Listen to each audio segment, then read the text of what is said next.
নমস্কার দেবী এবং সজ্জনগণ। আপনি মনে করবেন এটা কি ধরনের বোকামি যে হজকে কপি বলা হচ্ছে, অর্থাৎ নকল বলা হচ্ছে। কিন্তু একটু থামুন। আপনি কি চিন্তা করেছেন যে বাড়িটার দিকে তাকিয়ে প্রত্যেক দিন 5 বার করে বাড়িটার দিকে মুখ করে আপনি নামাজ পড়ছেন, সেই বাড়িটার ভিত্তি কি আছে? প্রতিটি মুসলমানের একটা স্বপ্ন যে কাবাকে তোয়াফ করবে, হজের ফরজ আদায় করবে। কিন্তু এই ফরজ কি খোদা দিয়েছেন, নাকি আরবের প্রাচীন কালচারের একটা রিপ্যাকেজিং? মনে করুন, আজকে যে কালো পাথরটাকে আপনি চুম্বন করছেন, একদিন ওই কালো পাথরটাকে পূজা করা হতো। যে রেওয়াজকে আপনি ইলাহি আদেশ বলে মনে করছেন, সেটা এককালে মূর্তি পূজার একটা উৎসব বা পরব ছিল। আপনি কি এই কথাটাকে বিশ্বাস করবেন? করবেন না। এই ভিডিওতে আমি কেবল প্রশ্নই করছি না, আমি কিছু বলছি বা দেখাচ্ছি যেগুলোর উপর প্রায় 1400 বছর ধরে পর্দা আবৃত করা ছিল। এই ভিডিওতে আপনাকে আপনার প্রতিটি রেওয়াজের শিকড় দেখানো হবে, যেগুলোকে আপনি পবিত্র বলে মনে করেন। এই ভিডিওটি দেখে আপনার ক্রোধ হতে পারে, আপনি অবাক হয়ে যেতে পারেন, কিন্তু ভিডিওটি আপনি পুরো দেখলে আপনার বিশ্বাসের টলমল অবস্থা হতে পারে। আপনার কি এই ভিডিওটি দেখবার মতন হিম্মত আছে? তাহলে চলুন দেখা যাক। আপনি কি কখনো চিন্তা করেছেন যে হজকে মুসলমানেরা জীবনের একটা সবথেকে বড় পবিত্র সফর বলে মনে করে, সেটা সত্যিই কোনো আধ্যাত্মিক বা স্পিরিচুয়াল সফর, নাকি কোনো সুন্দর ভাবনা চিন্তা করে তৈরি করা একটি বিজনেস স্কিম বা ব্যবসায়িক উদ্দেশ্য? প্রত্যেক বছর লাখো লাখো মুসলমান সাদা কাপড়ে দেহ জড়িয়ে, চোখে জল নিয়ে এবং হৃদয়ের মাঝে ঈমান নিয়ে মক্কার দিকে গমন করে। কিন্তু ক্যামেরার পিছনে ঠিক কি লুকানো আছে? এটা কি শুধুমাত্র আল্লাহর ইবাদত, নাকি এটা এমন একটা ব্যবসা যার দ্বারা প্রতি বছর কোটি কোটি ডলার ইনকাম হচ্ছে? সত্যিই কি খোদা বা আল্লাহ আমাদের পকেটের পয়সার কুরবানি চান? সত্যিই কি আল্লাহ বা খোদা আমাদের পকেটের টাকায় সৌদি আরবের ব্যবসাকে ফুলিয়ে ফাঁপিয়ে বড় করে তুলতে চান? হজ একটা সিস্টেম যা মানুষের আস্থাকে ক্যাশ করবার জন্য ডিজাইন করা হয়েছে। সব থেকে বড় কথা হচ্ছে, যে কাবার দিকে মুখ করে বা মাথা ঝুঁকিয়ে আপনি দিনে 5 বার নামাজ পড়ছেন বা ইবাদত করছেন, সত্যিই কি সেটা কাবার ইতিহাস? কাবার ইতিহাস কি ততটাই পবিত্র যতটা আমাদের কাছে প্রচার করা হয়েছে? নাকি সেখানে মূর্তি পূজার একটা মন্দির ছিল, বুথ পরস্ত একটা জায়গা ছিল, সেটাকে জবরদস্তি একটা ধর্মের প্রধান কেন্দ্র হিসাবে গণ্য করতে আমাদের শিখিয়ে দেওয়া হয়েছে? আমি সেই তথ্যগুলোর উপর কথা বলবো যে তথ্যগুলোকে পর্দার আড়ালে রাখা হয়েছে। সেই ঐতিহাসিক সত্য কথাগুলো আমি প্রকাশ করব, যেগুলো জেনে বুঝে লুকিয়ে রাখা হয়েছে, যাতে হজের ইমেজটা ঠিক থাকে বা কাবার ইমেজটা নষ্ট না হয়। যদি আপনার সত্যের মুখোমুখি হওয়ার সাহস থাকে, তবে এই ভিডিওটা আপনার জন্য। এটা একটা চ্যালেঞ্জ, চিন্তা করবার বা বুঝবার এবং আপনার বিশ্বাসকে পুনরায় একবার পরীক্ষা করবার জন্য। যদি ইসলামকে অন্তিম ধর্ম বা অন্তিম মতবাদ বলা হয়ে থাকে, তাহলে এই ধর্মটা কি অন্যের ধর্ম থেকে আলাদা এবং মৌলিক হওয়ার প্রয়োজন ছিল, নাকি কেবলমাত্র পুরনো গ্রন্থ বা তাদের আচার ব্যবহার রেওয়াজের একটা রিমিক্স? এখান থেকে প্রশ্ন ওঠে, হজ, নামাজ, রোজা, জাকাত, এইসব জিনিসের স্ট্রাকচারগুলো কোথা থেকে এসেছে? এই সবগুলো কি আল্লাহর তরফ থেকে এসেছে? কোনো নতুন উপদেশ বা আদেশ ছিল, নাকি আগে থেকে উপস্থিত ইহুদি, খ্রিস্টান বা আরবের মূর্তি পূজারীরাই বা আরবের যারা মূর্তি পূজারী ছিল তাদের রীতি রেওয়াজগুলোকে ইসলামের ভিতরে ঢোকানো হয়েছে? এটা কি কেবলমাত্র কাকতলীয় যে বাইবেল এবং মূর্তি পূজারীদের উপবাস বা ফাস্টিং বা ইহুদিদের আজান এবং মূর্তি পূজারী প্যাগনদের তীর্থযাত্রাগুলোকে যথাক্রমে রোজা, আজান এবং হজ বলে চালানো হচ্ছে? নাকি সেইটা সেই সময়কার একটা রাজনীতি ছিল যার দ্বারা একটা নতুন ধর্মকে স্থাপন করা হয়েছিল, কিন্তু মোহাম্মদ সাল্লাল্লাহু আলাইহি ওয়াসাল্লাম কৃত ধর্মের সেখানেই ভিত্তিপ্রস্তর স্থাপন করা হয়েছিল, যেখানে পুরনো ধর্মগুলো ভিত্তিপ্রস্তর স্থাপন করেছিল, এবং সেই পুরনো ধর্মগুলোর ভাঙা চোরা ইট পাটকেল নিয়ে নতুন ধর্মটা তৈরি করা হলো। নবী হুজুরে পাক এমন জায়গায় ইসলামের ভিত্তিপ্রস্তর স্থাপন করেছিল যেখানে আগে থেকেই ধার্মিক রেওয়াজ এবং দেবী দেবতার দ্বারা পরিপূর্ণ ছিল। কিন্তু উনি সবকিছু ধ্বংস করেছিলেন, পরিবর্তে সেই সকল ধর্ম থেকে বহু জিনিসকে তিনি নিজের ধর্মের মধ্যে নিয়ে এসেছিলেন এবং কেবলমাত্র নাম পরিবর্তন করে দিয়েছিলেন, এবং ঘটনাগুলোকে তিনি তার ইচ্ছা মতো পরিবর্তন করে তার মন গড়া গল্প দ্বারা সাজিয়েছিলেন।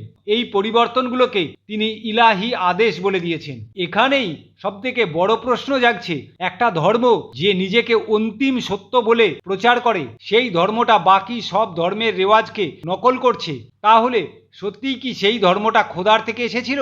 খোদা আমাদের কাছে পাঠিয়েছিলেন, নাকি একটি সামাজিক প্রয়োগ ছিল, নাকি লোকের আস্থা হয় এবং তরবারিকে ব্যবহার করে এই মতবাদের প্রচার করা হয়েছিল? কাবা এটা এমন একটা ঘর যেটা মুসলমান তথা সারা বিশ্বের ইসলামের প্রাণকেন্দ্র, পবিত্র জায়গা বলে পরিচিত। আপনি কি কখনো নিজের মনকে প্রশ্ন করে দেখেছেন, এই যে কাবার ইমারতকে ইসলামের পবিত্র ইমারত বলে ধারণা করা হয়, সেই কাবার স্থাপনা ইসলামের আগে কেন ছিল? এই কাবা ঘরের স্থাপনা ইসলামের আগে যখন ছিল, তখন এই স্থাপনাতে ইসলামের আগের কিছু ইতিহাসও আছে, এটাকে আপনাকে মানতে হবে। মুসলমান বা ইসলামিক মতে কাবা হচ্ছে পৃথিবীর সবথেকে প্রথম ইবাদতগাহ বা উপাসনা গৃহ। সেটাকে ইব্রাহিম এবং তার পুত্র ইসমাইল তৈরি করেছিলেন। যদিও এই ইব্রাহিম বা আব্রাহাম ইহুদি ধর্মের একজন ব্যক্তি, মুসলমানরা তাকে ইব্রাহিম নাম করে তাকে নিজেদের বলে চালিয়ে দিয়েছে। কিন্তু ইতিহাস, আর্কিওলজিক্যাল সার্ভে অন্য কথা বলে। ইতিহাস এবং আর্কিওলজিক্যাল সার্ভে, এমনকি কিছু অথেন্টিক হাদিসেও একথা লেখা আছে, মোহাম্মদ সাল্লাল্লাহু আলাইহি ওয়াসাল্লাম যখন কাবা দখল করেছিলেন, তার আগে এই কাবাতে ৩৬০খানা মূর্তির পূজা করা হতো। এই ৩৬০খানা মূর্তি আলাদা আলাদা গোত্রের ছিল। এক এক দিন এক একটি মূর্তির পূজা করা হতো।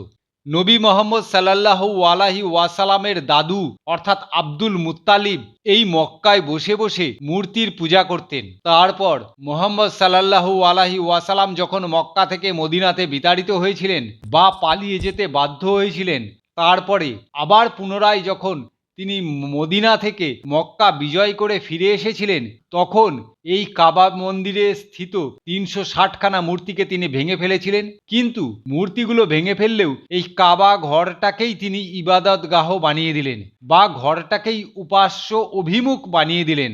অর্থাৎ মন্দির ঘরটা রেখে দিলেন, মন্দিরের মূর্তিগুলোকে তিনি ভেঙে দিলেন। মন্দিরের নাম পরিবর্তন করে রাখা হলো মসজিদ। আকিদা কেবলমাত্র বদল করা হলো। এবারে আপনি চিন্তা করুন, কাবা কি সত্যি আল্লাহর মনোনীত একটি জায়গা, নাকি একটি সাংস্কৃতিক প্রতিষ্ঠান যাকে রাজনৈতিক চালাকির দ্বারা একটি ধর্মের চেহারা দিয়ে দেওয়া হয়েছে? ইতিহাস বলছে আরব দুনিয়াতে কাবার সময় বা তারও আগে বহু কাবার মতন স্থাপত্য ছিল, এই রকম দেখতে, যেগুলোকে ইচ্ছে করে ধ্বংস করে দেওয়া হয়েছে। একমাত্র মক্কার কাবাকে রক্ষা করা হয়েছে। এর কারণ হচ্ছে সেন্টার অফ ফেথ যেন একটাই থাকে। এটা ধার্মিক পরিবর্তন ছিল না, এটা ছিল কন্ট্রোল অফ পাওয়ার। এবারে আসুন দেখা যাক ইসলামের নামাজের দিশা এবং কিবলার দিক কেন বদল করা হলো এবং কবে বদল করা হলো।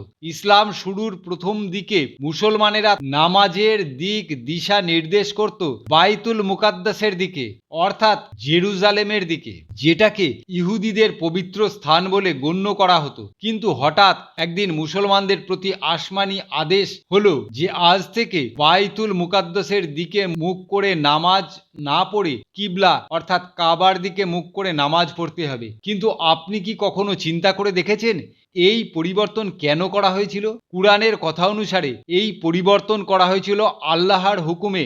যখন আমরা এই জিনিসটাকে রাজনৈতিক এবং সামাজিক পরিবর্তন হিসাবে দেখব, তখন এটা পরিষ্কার বোঝা যায় যে এটা কোনো আধ্যাত্মিক পদক্ষেপ ছিল না, এটা সম্পূর্ণ রাজনৈতিক এবং সুচিন্তিত পদক্ষেপ ছিল। মুহাম্মদ সাল্লাল্লাহু আলাইহি ওয়াসাল্লাম ইসলাম প্রবর্তন করেছিলেন মক্কাতে, কিন্তু মক্কার মূর্তি পূজারীরা তাকে মক্কা থেকে বিতাড়িত করেছিল এবং তার ইসলামকে প্রত্যাখ্যান করেছিল। সেই কারণেই তিনি মদিনাতে হিজরত করতে বাধ্য হয়েছিলেন। কিন্তু মদিনাতে আগে থেকেই ইহুদিরা বসতি স্থাপন করে বসেছিল।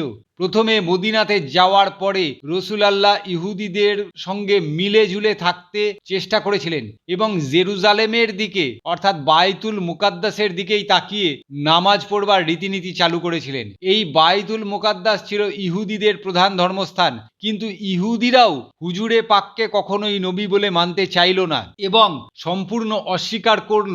তখন তাদের সঙ্গে নবী পাকের দূরত্ব স্থাপন হতে লাগলো, অর্থাৎ ইহুদিদের সঙ্গে দূরত্ব স্থাপন হলো।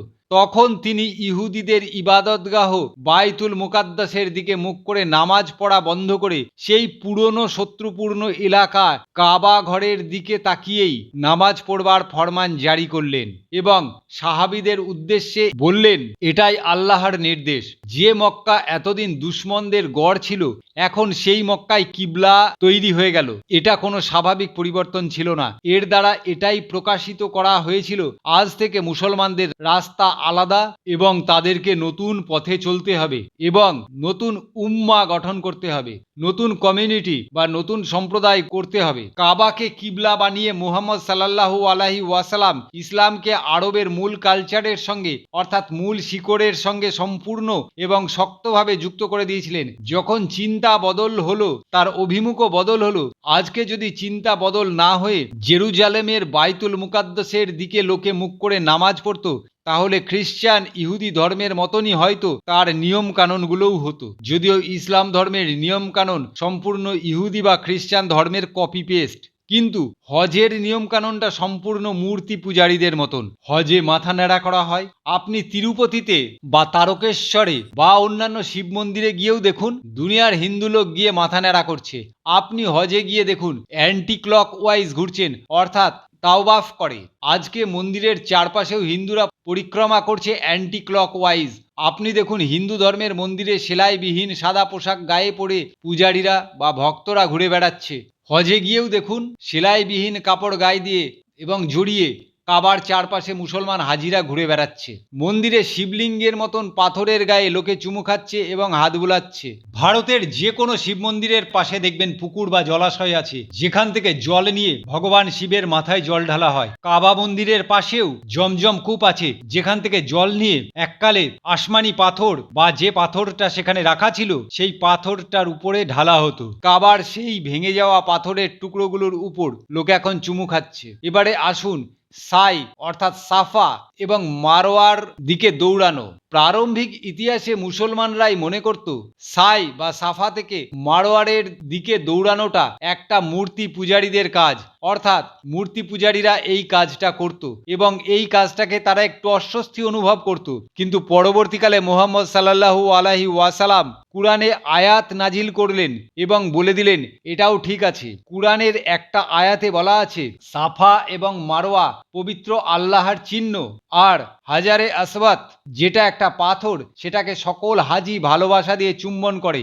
সেই ইতিহাস আরও পুরনো। মক্কার মূর্তি পূজারী লোকেরা বা ইসলামের পূর্ববর্তী যুগের লোকেরা মনে করত যে এই পাথরটি জান্নাত বা স্বর্গের থেকে নিক্ষিপ্ত হয়েছে এবং এই পাথরটিকে তারা পূজা করত। পরবর্তীকালে মুহাম্মদ সাল্লাল্লাহু আলাইহি ওয়াসাল্লাম এই পাথরটিকে বাতিল না করে কেবলমাত্র চুম্বন করবার অনুমতি দিয়ে রেখে দিল।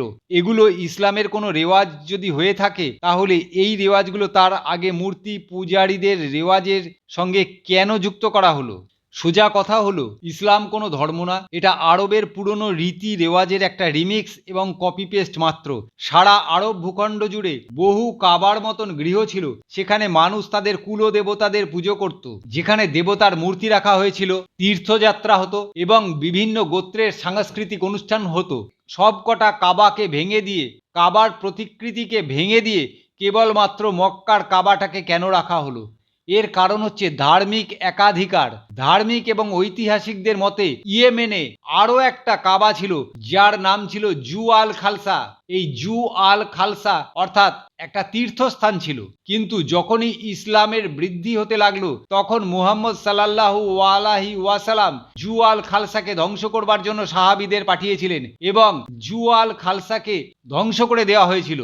এর আরও একটা উদাহরণ দাইতের লাত মন্দির, যেখানে পূজা করা হতো। মক্কা ফাতাহা করবার পরে রাসূলুল্লাহ এই মন্দিরটাকেও ধ্বংস করবার নির্দেশ দিয়েছিলেন এবং সম্পূর্ণ নাস্তানাবোধ করে ধ্বংস করে ফেলা হয়েছিল। এটা করা হয়েছিল কারণ একই কাবা যেন বেঁচে থাকে, একই দিশা, একই ধর্মসত্তা পৃথিবীতে যেন বেঁচে থাকে। যদি ঈশ্বরের ইবাদত কেবলমাত্র উদ্দেশ্য থাকতো তাহলে অন্য কোনো ধর্মস্থানকে ধ্বংস করবার কি প্রয়োজন ছিল?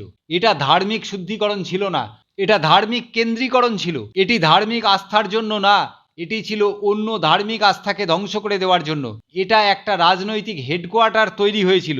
এরপরে আমরা জানব এই রাজনৈতিক হেডকোয়ার্টার কি করে শত শত কোটি ডলারের বিজনেস ব্র্যান্ড হতে আরম্ভ করলো। প্রত্যেক বছর লাখো লাখো মুসলমান সারা দুনিয়া থেকে হজ এবং উমরাহ করবার জন্য মক্কাতে যাত্রা করে যাচ্ছে। সৌদি আরবে সারা বছরে কেবলমাত্র হজের মাধ্যমেই প্রায় ৮০০ কোটি ডলারের ব্যবসা হচ্ছে। এছাড়া সারা বছর উমরাহ দ্বারা প্রায় আরও ৪০০ কোটি ডলারের ব্যবসা হচ্ছে। এছাড়া সারা পৃথিবী থেকে বিমান যাত্রা, 1, 2, 3, 4 এবং 5 স্টার হোটেলের ব্যবসা, স্থানীয় রেল এবং ট্রান্সপোর্ট যাত্রা, এমনকি জমজম কূপের পানি বিক্রির ব্যবসা ইত্যাদি সকল ব্যবসা মিলালে এই ডলারের অঙ্কটা যে কোথায় গিয়ে দাঁড়াবে সেটা অনুমান করা কঠিন। সত্যি কি এই হজ যাত্রাটা কোনো ইবাদত নাকি ওয়েল ম্যানেজড একটা ধর্মীয় ট্যুরিজম বিজনেস ইন্ডাস্ট্রি? আপনি একবার চিন্তা করে দেখুন তো, যে খোদা বা আল্লাহ দয়া এবং গরিবের ইলাহির প্রতীক, তিনি কি কোনো গরিব মুসলমানের সারা জীবনের সঞ্চয়কে খরচ করে হজের আবশ্যিকতা নির্দেশ দিতে পারেন? এই আল্লাহ এবং সর্বশক্তিমান কি তার বান্দার কাছ থেকে এরকম চড়া মূল্যের ইবাদত আশা করেন? যে সকল ধর্মপ্রাণ বান্দারা এই অতি চড়া মূল্যের ব্যবসায়িক ট্যুরিজমকে এফোর্ড করতে পারবে না, তারা কি জান্নাতে পৌঁছাতে পারবে না? তাদের জন্য কি জান্নাতের দরজা বন্ধ থাকবে? এখানে আস্থা বিক্রি করা হয় এবং ভাবনার মার্কেটিং করা হয়। এই হজের জন্য সারা পৃথিবীর বহু লোক তাদের সারা জীবনের কামাইকে বরবাদ করে দিচ্ছে এবং তার বদলে তারা অভিজ্ঞতা লাভ করছে একটা 5 স্টার এক্সপিরিয়েন্সের, যেখানে স্পিরিচুয়ালিটি কম এবং ব্যবসা বেশি। এটা ধর্ম না, এটা একটা ইকোনমিক মডেল যেখানে পুঁজিবাদ এবং পবিত্রতার মেলবন্ধন ঘটেছে। হজ কি সত্যি ফরজ নাকি একটি মানসিক গোলামির উদাহরণ? বলি বা কুরবানি যার মাধ্যমে লাখো লাখো নিরীহ বেগুনাহ পশুকে হত্যা করা হচ্ছে, সেটা কি কারণে এসেছে জানেন? কোনো একজন মানুষ স্বপ্নে কোনো একটা জিনিস দেখেছিলেন, সেটার উপর ভিত্তি করে এই কুরবানিকে আজও বজায় রাখা হয়েছে। এটি কি বিজ্ঞানের চিন্তা ভাবনার অনুসারে ঠিক আছে নাকি একটা ভাবনাত্মক ব্ল্যাকমেল? এটাই যদি সর্বশক্তিমান বা খোদা আল্লাহর মর্জি হয়, তাহলে কি বিজ্ঞান এবং মানবিকতা সম্পূর্ণ মিথ্যা? আমি জানি ইসলাম মানুষের চিন্তার স্বাধীনতা কেড়ে নেয়। ইসলাম সারা পৃথিবীর মানুষকে আরবীয় সভ্যতা এবং আরবীয় সংস্কৃতি এবং আরবীয় ভাষার গোলামি করতে বাধ্য করে। নিজের চিন্তা ভাবনা প্রয়োগ, নিজের চিন্তা ভাবনা ব্যক্ত করলে মৃত্যুদণ্ড দেয়। মুহাম্মদীয় মতবাদ সহাবস্থান জানে না। এই আরব্য মতবাদ যেখানে প্রবেশ করে সেখানে অন্য সকল মতবাদকে ধ্বংস করে দেয়, অন্যের সংস্কৃতিকে ধ্বংস করে দেয়, অন্যের মন মানসিকতা চিন্তাকে ধ্বংস করে দেয় এবং নিজের মন মানসিকতা এবং চিন্তাকে অন্যের উপর জোর করে চাপিয়ে দেয়। মানুষ যখন এইসব প্রশ্ন নিজের মনে চিন্তা ভাবনা করতে শুরু করে তখন ইসলামের অসহায় গল্প কথা ধরা পড়ে যায়। সেই কারণেই এইসব কথা ব্যক্ত করলে ইসলাম হত্যার কথা বলে। কুরআনে কি কোথাও সুস্পষ্টভাবে লেখা আছে যে হজ একটা ফরজ? এখন যখন আপনি হজের সম্পূর্ণ ইতিহাস শুনলেন, তার বিজনেস মডেলকে শুনলেন, এখনো কি আপনার মনে হচ্ছে না যে হজ একটা নিতান্তই আরব্য সংস্কৃতিকে মেনে চলার মানসিক গোলামি? কুরআনে কি কোথাও সুস্পষ্টভাবে লেখা আছে যে হজ একটা ফরজ? যে হজকে আপনি পবিত্র ইসলামের কর্তব্য বলে মনে করছেন, সেটা আজ মুহাম্মদ সাল্লাল্লাহু আলাইহি ওয়াসাল্লামের জন্মের আগে মূর্তি পূজারীদের একটা উৎসব ছিল। এখনো কি আপনার মনে হচ্ছে না যে এই হজটা নিতান্তই আরব্য সংস্কৃতিকে মেনে চলার মানসিক গোলামি? হজের এই রকম রসম রেওয়াজ একটি সাংস্কৃতিক প্রদর্শন ছাড়া আর কিচ্ছু না, যেখানে আস্থার চেয়ে বেশি ভয় এবং ভক্তির তুলনায় বেশি লোক দেখানোর অনুষ্ঠানে পরিণত হয়েছে। আপনি যদি সত্যের মুখোমুখি দাঁড়াতে চান, নিজের বিশ্বাসকে একবার প্রশ্ন করতে শিখুন, প্রশ্ন করুন এবং মানুষ তৈরি হন। একজন সাচ্চা মুসলমান না, একজন সাচ্চা মানুষ তৈরি হওয়ার চেষ্টা করুন।